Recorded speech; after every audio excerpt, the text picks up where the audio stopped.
प्रसारित करीत आहोत शैक्षणिक कार्यक्रम खुला आकाश. आज आपण ऐकणार आहोत प्राचीन भारतीय भाषा आणि त्यांचा इतिहास या मालिकेचा भाग पहिला. तज्ज्ञ संवादक भुजंगराव बोबडे, सादर करते ज्ञानेश्वर बोबडे. बालमित्रांनो, आपण दिवसभरात किती बरं बोलत असतो आणि ह्या बोलण्याचं प्रमुख माध्यम म्हणजे भाषा. तुमच्या मनात अनेक प्रश्न उद्भवत असतील की नाही, की या भाषेचा उगम नक्की बरं कसा आणि कोणी केला असेल.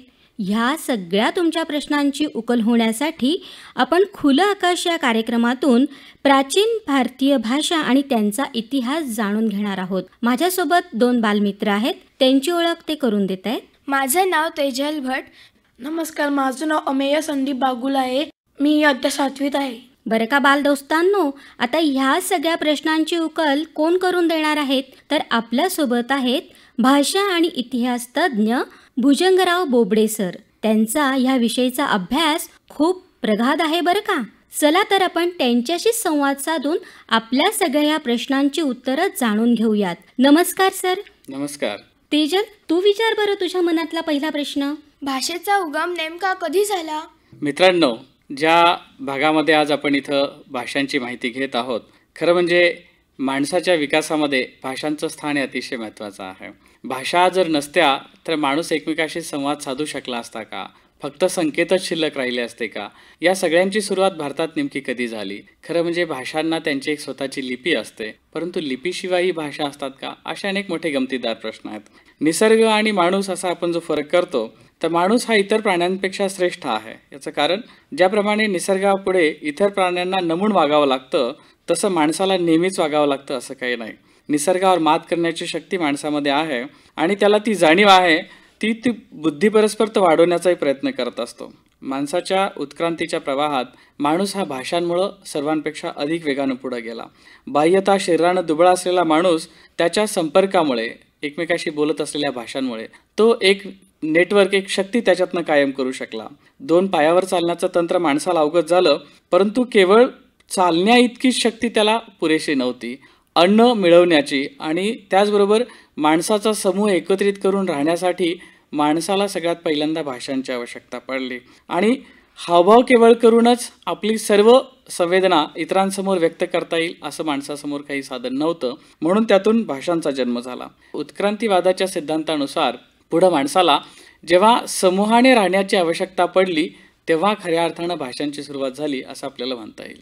अरे अमेय, तू इतके प्रश्न मला विचारत होता, आता विचार की तुझ्या मनातला प्रश्न. सर, आपण जी भाषा बोलतो त्याचा विकास टप्प्याटप्प्याने कसा झाला? माणूस म्हणून जेव्हा माणसानं आपला एक स्वतःचा समाज निर्माण करण्याची सुरुवात केली, केवळ माणसानंच नाही, ते प्राणी देखील ज्यावेळेला समूहाने एकत्रित येतो, कळपाने एकत्रित येतो, त्यावेळेला त्याला भाषेची गरज पडतेच ना. कारण ज्यावेळेला एकमेकाचे हावभाव त्याला सांगायचे असतात, एकमेकाच्या मनातली भावना व्यक्त करायच्या असतात, तेव्हा त्याला भाषांची गरज पडते. आपण बघतो की माणसाच्या आधी प्राणी देखील, म्हणजे 4 माकडं जरी एकत्रित आली तरी ती हुप हुप असा आवाज करत असतात. कुत्र्यांचा कळप एकत्रित आला तरी तो आवाज व्यक्त करतो. म्हणजे माणसाला ज्या भाषांची गरज पडते ती प्राण्यालाही कुठेतरी गरज पडते, परंतु त्यांच्या त्या संवेदना किंवा त्या भावना व्यक्त करण्याची एक मर्यादा आहे. माणूस मात्र या मर्यादांच्या खूप पुढं गेला. याचं कारण, त्याच्याकडं त्याची स्वतःची एक विचारशक्ती आहे, बुद्धी आहे. कुटुंब आणि मग समाज जो निर्माण झाला, तर त्यावेळेला या भाषांचा विकास मोठ्या प्रमाणात होत गेला. मग ज्या संस्कृती वेगवेगळ्या याच्यात विकसित होत गेल्या, भाषांचे जे 2 मुख्य प्रवाह पडले, ज्यामध्ये युरेशियन भाषाशैली आणि त्याला सोडून इतर भाषाशैली, तर याच्यामध्ये वेगळ्या भाषा ज्या विकसित होत गेल्या, तर त्या म्हणजे आपल्याकडं ज्या पद्धतीनं आपण सिंधू संस्कृती असं म्हणतो, सुमेरियन संस्कृती, बॅबिलियन संस्कृती, चीनी संस्कृती, इजिप्शियन संस्कृती, रोम संस्कृती, तर त्या संस्कृतीनुसार त्या भाषा विकसित होत गेल्या आपल्याला दिसतात. असं आहे का ते? सर, भाषेसोबत लिहिण्याची म्हणजेच लिपींची सुरुवात कशी झाली? चांगला प्रश्न विचारला. खरं म्हणजे माणूस ज्या वेळेला भाषा वापरत होता, तर ती नित्य वापरातली फक्त बोलीची भाषा होते. परंतु पुढं जाण्यासाठी माणसाला समाजामध्ये आपण जे काही संकेत करतोय, मी ज्या पद्धतीनं सांगितलं की माणसासोबतच प्राण्यांनाही त्यांच्या स्वतःच्या वेगळ्या भाषा असतात, परंतु त्या प्राण्यांच्या भाषा या प्राणी लिपीबद्ध करू शकत नव्हते. माणसाला मात्र ते एक चांगलं माध्यम होतं लिपी. आणि मग लिपींच्या माध्यमातून जगासमोर आपली भाषा त्याला मांडता येत होती. परंतु मग लिपी अस्तित्वात आणायची म्हणजे नेमकं काय करायचं? तर सुरुवातीला माणसाला जेव्हा अंक मोजण्याची गरज पडली त्यावेळेला त्यानं भिंतीवरती 4 रेषा मारायच्या, त्याच्यात एक आडवी रेष मारायची.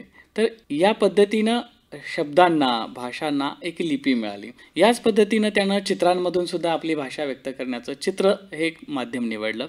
भीमबेटकासारख्या लेणी असतील, युरोपात असेल, साऊथ आफ्रिकेत असेल, या वेगळ्या देशांमध्ये सुद्धा त्यांनी अत्यंत सुंदर पद्धतीनं चित्र काढली. या चित्रांमधनं ही भाषा समजवण्याचे प्रयत्न केले. लक्षात आलं का मी जे म्हटलं ते? हो. आणि पुढं याच पद्धतीनं या संस्कृती ज्या विकसित होत गेल्या, मग ती सिंधू संस्कृती असेल किंवा युरेशियन संस्कृती असेल, बॅबिलियन संस्कृती असेल, चायनीज संस्कृती असेल, तर या वेगळ्या संस्कृतीमध्ये इंका नावाची एक संस्कृती आणि माया नावाची एक संस्कृती, ज्या संस्कृतीमध्ये चित्रांचं प्रचंड मोठं प्रमाण आहे. तर लोकांना भाषा कळण्यासाठी लिपी अस्तित्वात आल्या. खरं म्हणजे पहिली कुठली लिपी असेल असे आपल्याला प्रश्न पडत असेल तर काय आम्ही असं वाटतं ना की आपल्याला पहिली लिपी कुठली असेल हा प्रश्न पडतो. तर क्युनिफॉर्म लिपी ही जगातली पहिली लिपी म्हणून ओळखली जायची. आता ही क्युनिफॉर्म लिपी काय होती?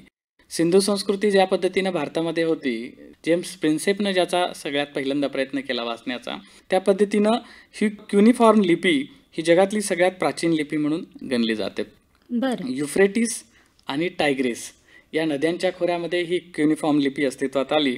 सुमेरियन, अकेडियन, बॅबिलियन आणि असिरियन बोली या लिपी ज्या आहेत, तर या लिपीमध्ये या वेगळ्या संस्कृती लिखित करण्यात आलेल्या आहेत. आता भारतात मात्र 3500 वर्षाच्या पूर्वी एल्माइट लोकांची रेखालिपी, खरं म्हणजे आपल्याकडं सिंधू लिपी जसं आपण म्हणतो, हायग्रोपिक लिपी नावाचा एक प्रकार त्यावेळेला विकसित झाला. आणि संकेतातनं ज्या भाषा बोलल्या जायच्या त्या लिपीत होण्याची सुरुवात ही क्युनिफॉर्म लिपी होती.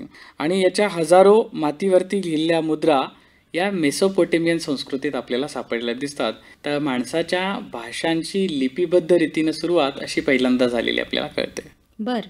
अमेय, तुला प्रश्न खूप होते रे, विचार की सरांना आता. लिपींमध्ये कोणकोणते बदल होत गेले? भारताच्या दृष्टिकोनातनं आपण विचार करायचा तर भारतामध्ये सगळ्यात पहिल्यांदा या सिंधू संस्कृतीतल्या ज्या लिपी होत्या, ज्याला मोहंजोदारो लिपी असे म्हटलं गेलं. पाकिस्तानातल्या लारकान जिल्ह्यातल्या मोहंजोदारो इथं सर जॉन मार्शल यांनी जे उत्खनन सगळ्यात पहिल्यांदा केलं 1921 आणि 1922मध्ये, तर त्या काळामध्ये सगळ्यात पहिल्यांदा या प्राचीन लिपी ज्या आहेत या कळल्या. आणि भाषांचा विकास या लिपींच्या माध्यमातून होण्याचे जे वेगळे पुरावे मिळाले, याच्यामध्ये शिलालेख, ताम्रपट, त्यानंतर अध्यात्माच्या दृष्टिकोनातून विचार केला तर लिटररी सोर्सेस, बौद्ध साहित्य, जैन साहित्य, त्याच्यामध्ये हे बदल होत गेले. आणि भाषा, लिपी या दोन्हींचा आपल्याला सायमल्टेनियसली जो विचार करावा लागतो. खरं म्हणजे भाषेच्या बाबतीत भारतामध्ये ब्राह्मी असेल, अर्धमागधी असेल, शारदा असेल किंवा संस्कृत असेल, प्राकृत असेल, त्यानंतर शौरसैनी असेल, पैशाची असेल, त्याच्यानंतर मग त्यातनं पुढं आलेल्या वेगळ्या भारतातल्या ज्या भाषा आहेत या भाषा आपल्याला दिसतात. आता आपल्याला या भाषांच्या माध्यमामध्ये सगळ्यात पहिल्यांदा म्हणजे भाषा व्यक्त करण्यासाठी लिपींच्या माध्यमातून जे पहिले पुरावे सापडले हे सिंधू संस्कृतीतले होते, जिथं चित्र होती. आणि दुसरे महत्त्वाचे पुरावे म्हणजे सम्राट अशोकानं जे शिलालेख लिपिबद्ध केले, धम्मलेख ज्याला असं म्हटलं जातं, तर ही सम्राट अशोकाचे शिलालेख हे या भाषेतल्या लिपीच्या विकासातले पहिले टप्पे असं आपल्याला मानता येतील. सर, विविध राजवटीत विशेषतः भारतात ज्या ज्या भाषा किंवा लिपी वापरल्या जात होत्या त्याबद्दल काही सांगाल का? चांगला प्रश्न आहे. खरं म्हणजे आपल्याकडं आपण ज्या भाषांचा विचार करतोय, भारताचा एकूणच विचार करायचा असेल तर आपल्याला जो ज्ञात इतिहास आहे 5000 वर्षाच्या पूर्वी आपण सिंधू संस्कृती असं सांगतो. बिबिलाल, थापर, त्यानंतर वेगळ्या संशोधकांनी सर जॉन मार्शल या सर्वांनी जे संशोधन केलं आणि नुकतंच आत्ताच या आर्य संस्कृतीच्या संदर्भात डॉक्टर सांकली यांनी पूर्वी असेल, डॉक्टर शांबादेवांनी असेल आणि आता नुकतंच डॉक्टर वसंत शिंदे यांनी जे उत्खनन केलं राखीगढी हरियाणा इथं, तर या सगळ्या उत्खननामध्ये जे सगळे पुरावे मिळाले त्याच्यावरून आपल्याला असं सांगता येतं की आपल्याकडं महाजनपदांचा जो कालखंड होता, ज्याला आपण बौद्ध संस्कृती किंवा सम्राट अशोकाच्या आधीचा कालखंड असं म्हणू, तर या काळामध्ये सुरुवातीला आपण ज्या आता सांकेतिक चिन्हांच्या पद्धतीनं ज्या लिपींचा विचार केला, सिंधू लिपी या लिपी होत्या. आणि त्यावेळेला ज्या भाषा होत्या त्या भाषा मात्र या मिक्स होत्या. जसं आता आपण सांगितलं की ब्राह्मी असेल, अर्धमागधी असेल यांचा वापर होता. आणि याच टप्प्यामध्ये कुठेतरी महाराष्ट्र आणि या परिसरामध्ये संस्कृत भाषासुद्धा अस्तित्वात आलेली होती. पुढे हळूहळू टप्प्याने याचा विकास होत गेला. सम्राट अशोकाच्या कालखंडात, मौर्य कालखंडात ब्राह्मी लिपीला जास्त प्रतिष्ठा मिळाली, कारण सम्राट अशोकाचे शिलालेख या भाषेमध्ये आहेत. याच्यातच संस्कृत भाषा थोडीशी मिक्स आहे, ज्यामध्ये आपल्याला सम्राट अशोकाबद्दलची जी वर्णनं मिळतात तर त्यामध्ये आपल्याला ब्राह्मी मिळते, त्याच्यानंतर संस्कृतही मिळते. आणि लिपी जी वापरली गेली याच्यासाठी ती खरोष्ट्री लिपी ही सगळ्यात पहिल्यांदा वापरली गेली. ब्राह्मी लिपी आणि खरोष्ट्री लिपी. खरं म्हणजे ब्राह्मी लिपी याला आपण भाषेमध्ये जेव्हा बोलत असतो, खरं म्हणजे लिपी हे लिखाणाचं माध्यम आहे, बोलण्याचं माध्यम ही भाषा आहे. तर पाली भाषा आणि अर्धमागधी भाषा असं आपल्याला तिला म्हणावं लागेल. लिपींच्या पद्धतीने विचार करायचा असेल तर ब्राह्मी लिपी आणि खरोष्ट्री लिपी, तर या पद्धतीने आपल्याला विचार करावा लागेल. आता याच्यात एक मोठी इंटरेस्टिंग बाब म्हणजे खरोष्ट्री हा जो नंतरच्या कालखंडात म्हणजे सम्राट अशोकाचा कालखंड संपल्याच्या नंतर त्याच्या पुढचा जो कालखंड होता, गुप्त कालखंड किंवा सातवाहन कालखंड येण्याच्या आधी हा मधला जो भाग होता, याच्यावरती खूप लोकांनी खूप प्रकारे संशोधन केलं. मॅक्स मुलर सारख्या विद्वानांनी याच्यावरती संशोधन केलेलं आपल्याला कळतं. परंतु आपल्याला हे खरोष्ट्री लिपी खर आणि उष्ट्र म्हणजे खेचर आणि उंटावरनं जो व्यापार चालत होता, तर त्या लोकांनी विकसित केलेली भाषा किंवा लिपी म्हणजे ही खरोष्ट्री लिपी. तर अशा पद्धतीनं त्याचा विकास झाला. आणि त्याच्यानंतर मग गुप्त कालखंडामध्ये आणि सातवाहन कालखंडामध्ये संस्कृत आणि प्राकृत भाषांचा विकास होत गेला. राजा हाल याचं गाथा सप्तशती, दिन्नले गहिन्नले गोदावरीबद्दलचा तो उल्लेख जो करतो, तर त्यामध्ये आपल्याला लक्षात येतं की इथून प्राकृत आणि संस्कृतचा विकास मोठ्या प्रमाणात होत गेलेला आहे. हाच कालखंड म्हणजे भवभूती, उत्तरामचरितम असेल, कालिदास असेल, त्याच्यानंतर वेगळी भासकवी असतील, तर या सगळ्या महाकवी या काळामध्ये झालेला आपल्याला दिसतो. रामायण आणि महाभारतांचा, उपनिषदांचाही आपण जर विचार केला, पुराणांचा विचार केला, तर गरुड पुराणासारख्या पुराणामध्ये सातवाहन कालखंडातल्या 18 राजांची नावं आपल्याला मिळतात. म्हणजे याचा अर्थ या कालखंडात या संस्कृत साहित्याची मोठ्या प्रमाणात सुरुवात झालेली होती. आणि याच्या पुढच्या कालखंडात 7व्या शतकापासूनचा जर विचार केला तर भारतातल्या इतरही भाषा, तसं खऱ्या अर्थानं 4थ्या शतकामध्ये ज्यांना आज आपण अभिजात भाषा असं म्हणतो, तर या भारतातल्या 7 अभिजात भाषांची सुरुवात ही त्या कालखंडात झालेली होती. आणि 7व्या शतकापासून उद्यनत सूर्यचा कुवलयमाला हा ग्रंथ हा मराठी भाषेच्या संदर्भातला पहिला जैन साहित्यात निर्माण झालेला ग्रंथ असं मानता येतो. आणि याच्याच पुढचा टप्पा म्हणजे आपल्याकडं जे लीळाचरित्र आणि इतर महानुभाव साहित्य जे आहे, ती मराठी भाषेची पुढची सुरुवात. आणि आपण जिला आत्ताची मराठी म्हणतो, या मराठीची जी सुरुवात ज्ञानेश्वरी, विवेकसिंधू, अमृतानुभव या ग्रंथातून झालेली आपल्याला कळते. तर अशा रीतीनं हा भाषेंचा आणि लिपींचा वेगळ्या राजवटीमध्ये होत गेलेला विकास लक्षात येतो. सर, प्राचीन भारतीय भाषांमध्ये कोणते गट निर्माण होत गेले? अमेय, हा प्रश्न तुला जो पडला तो मोठ्या मोठ्या बुद्धिवान लोकांनाही पडलेला दिसतो.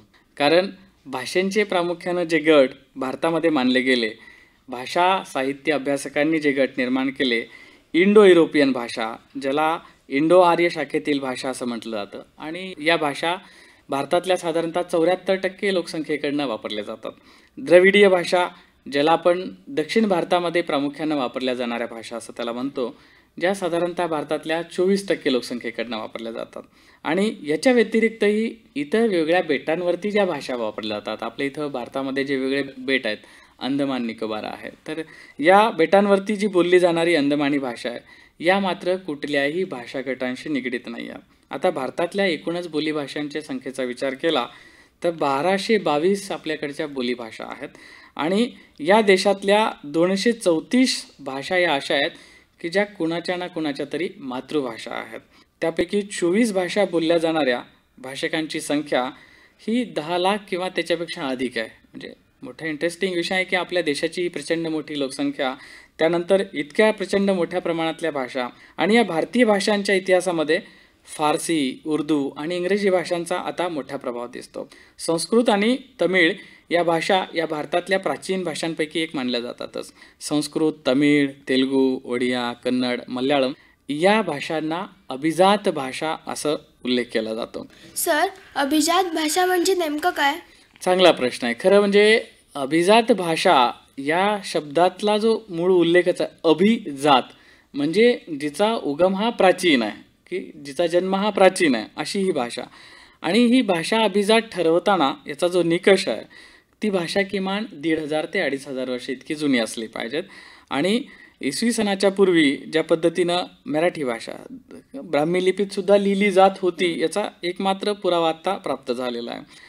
भारतीय राज्यघटनेचं कलम 343 हे सांगतं की इंग्रजी आणि देवनागरी लिपीत लिहिलेली हिंदी ही भारतीय संघराज्याची भाषा आहे, परंतु हिंदी ही अभिजातमध्ये मानली गेलेली नाही आहे. संस्कृत, तमिळ, तेलुगू, ओडिया, कन्नड, मल्याळम या भाषांना मात्र अभिजात भाषाचा दर्जा मिळाला. सर, आता वापरात नसलेल्या किंवा लुप्त होत असलेल्या भाषा आणि लिपी कोणत्या आहेत याबद्दल काही गमती-जमती सांगाल का? जरूर. खरं म्हणजे केंद्रीय गृहमंत्रालयानं नुकताच एक अहवाल जारी केला आहे, ज्याच्यामध्ये त्यांनी असं सांगितलं आहे की 42 भाषा या आत्ता नष्ट होण्याच्या मार्गावरती आहेत. याचं कारण काय? कारण त्यांची लिपी लोकांना माहिती नाही आहे. आणि आम्ही म्हणजे मी ज्या 8 भाषा आणि 8 लिपी शिकलो हैदराबाद इथं असताना, तर शारदा लिपी शिकवणारे भारतातले ज्यांना कालिदास असं म्हणलं जायचं किंवा शारदा लिपीचे ज्यांना व्याकरणकार असं म्हणलं जायचं, डॉक्टर त्रिलोकीनाथ गंजू हे काश्मीरचे एकमेव असे शिक्षक होते की जे ही लिपी शिकवायचे. आणि आमची शेवटची बॅच ठरली 21 लोकांची की ज्यांनी त्यांच्याकडनं ही लिपी शिकली, त्यांचा मृत्यू झाला आणि हा व्याकरणकार त्यांच्यासोबतच संपला. तर अशा तऱ्हेनं ज्या भाषा लुप्त होत चालल्यात, तर केंद्रीय गृहमंत्रालय सांगतं की गेल्या 5 दशकामध्ये भारतातल्या 20% भाषा या नामशेष झालेल्या आहेत, संपलेल्या आहेत. आणि आत्ता ज्या 42 बोली भाषा अस्तंगत होत आहेत, खरं म्हणजे बंगालमधल्याही एका भाषेचा त्याच्यात समावेश आहे, वेगळ्या राज्यातल्या भाषांचा समावेश आहे. म्हैसूर इथल्या भारतीय भाषा इन्स्टिट्यूट, इंडियन लँग्वेजेस इन्स्टिट्यूट असं त्याला म्हटलं जातं, तर केंद्रातर्फे या भाषा टिकवण्यासाठी त्याच्या संवर्धनासाठी प्रयत्न केले जातात. याच्यातल्या मोठ्या गमती जर आपल्याला सांगायच्या, तर नुकतंच अंदमान निकोबार बेटावरती एक 85 वर्षाची म्हातारी स्त्री होती, तिचा मृत्यू झाला. आता एका स्त्रीचा मृत्यू झाला याच्यात मोठी आश्चर्याची गोष्ट काय? परंतु ही बोवा सेनियर नावाची महिला जेव्हा मृत्यू झाल्याचं कळलं, तर सगळ्या जास्त दुःख जर कुणाला झालं असेल तर ते भाषाशास्त्रज्ञांना. कारण काय? कारण अंदमान निकोबार बेटावरती बोलली जाणारी बो नावाची एक भाषा होती, जी जाणणारी ही महिला शेवटची होती. तिचा मृत्यू झाला आणि तिच्यासोबत ही भाषा संपली. आता तुम्हाला असं वाटेल की ठीक आहे, मग एक भाषा संपली तर काय फरक पडला? पण त्या भाषेमध्ये जे काही साधनं आहेत किंवा जे काही लिहिलं गेलेलं आहे, त्याचं ते दालन आपल्याला कायमस्वरूपी बंद झालं.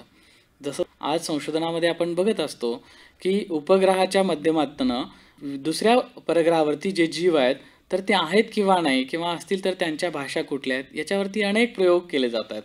नासा असेल, इस्रो असेल, ते प्रयोग करत आहेत.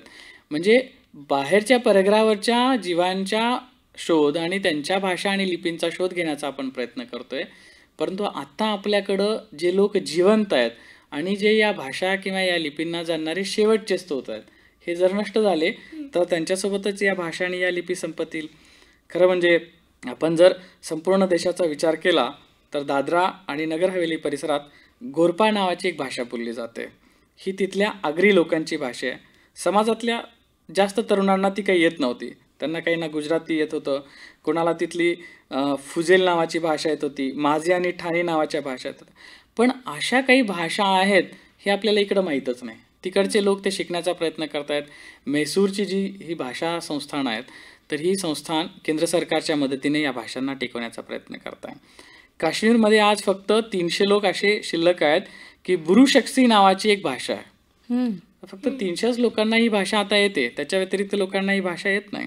आणि जवळजवळ 120 वर्षाच्या पूर्वी काश्मीरमध्ये लोकांना फार मोठ्या प्रमाणात ही भाषा येत होती.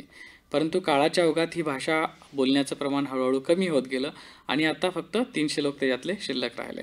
तर तुम्हाला असा कधी प्रश्न पडतो का की महाराष्ट्रातही असं काही होत असेल?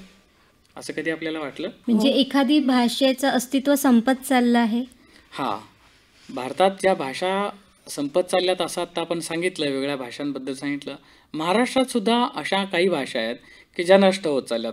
या अहवालामध्ये एका भाषेचा उल्लेख केला आहे केंद्र सरकारच्या अहवालामध्ये, ज्याच्यात निहाली नावाची एक भाषा आहे. जी भाषा सातपुड्याच्या डोंगररांगांच्या कपारीमध्ये निहाल समाजातले आदिवासी लोक बोलायचे.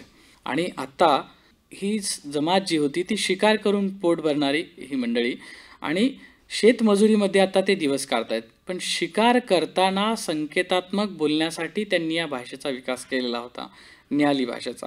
आणि या संवादाची ही जी भाषा होती ती तापी नदीच्या दक्षिणेकडच्या भागामध्ये बोलली जायची. निसर्गसंपन्न असलेल्या या सातपुड्याच्या कुशीत हे निहालांचे तांडे विखुरलेले होते. परंतु आता पोट भरण्यासाठी लोक जसे जसे विभागले गेले तशी तशी ही भाषा लुप्त होत गेली. ते लोक जिथं स्थायिक होत गेले तिथं तिथली स्थानिक भाषा ते शिकत गेले. खरं म्हणजे आज बुलढाणा जिल्ह्यात सुद्धा मेहाली नावाची एक भाषा अशी आहे की जी बोलणारी फक्त 130 माणसं आज शिल्लक आहेत. इतर ठिकाणी मात्र ते नाही आहे. आपल्याकडं आदिवासींच्या अनेक साऱ्या बोलीभाषा अशा रीतीनं संपत चाललेल्या आहेत. सर, अशा कुठल्या भाषा आहे ज्यांना स्वतःची लिपी नाही? खरं आहे अगदी. बऱ्याचशा भाषा अशा असतात की ज्यांना स्वतःची लिपी नसते. खडिया नावाची एक भाषा अशी आहे जी ऑस्ट्रो आशियाई भाषा समूहातली एक भाषा म्हणून ओळखली जाते आणि बिहारच्या रांची जिल्ह्यामध्ये किंवा ओरिसा राज्यामध्ये ही भाषा बोलली जाते. खडियाच्या 2 महत्त्वाच्या बोली आहेत. एक धेलकी खडिया आणि दुसरी दूध खिडिया. तर या दोन्ही भाषांना स्वतःची लिपी नाही आहे. पण ही बोलणारी लोक किती आहेत?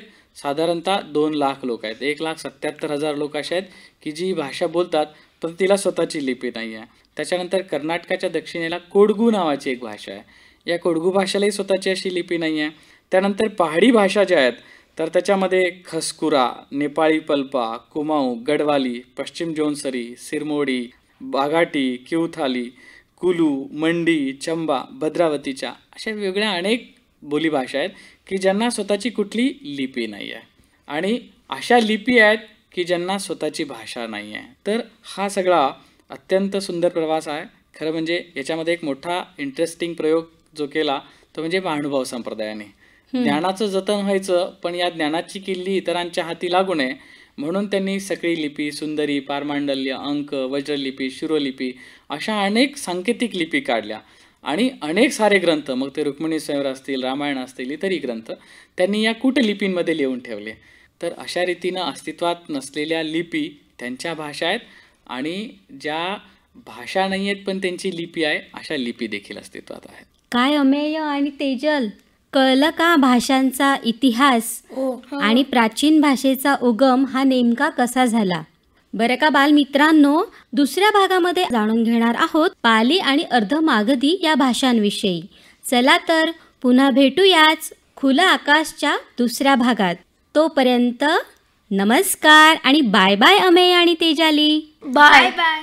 आपण ऐकत होतात प्राचीन भारतीय भाषा आणि त्यांचा इतिहास या मालिकेचा भाग पहिला. लेखनासह सहभाग भुजंगराव बोबडे, बालसंवादक तेजल भट, अमेय बागुल, निवेदन वैदेही नाखरे, सादरकर्ते ज्ञानेश्वर बोबडे. ही आकाशवाणी जळगाव केंद्राची निर्मिती होती.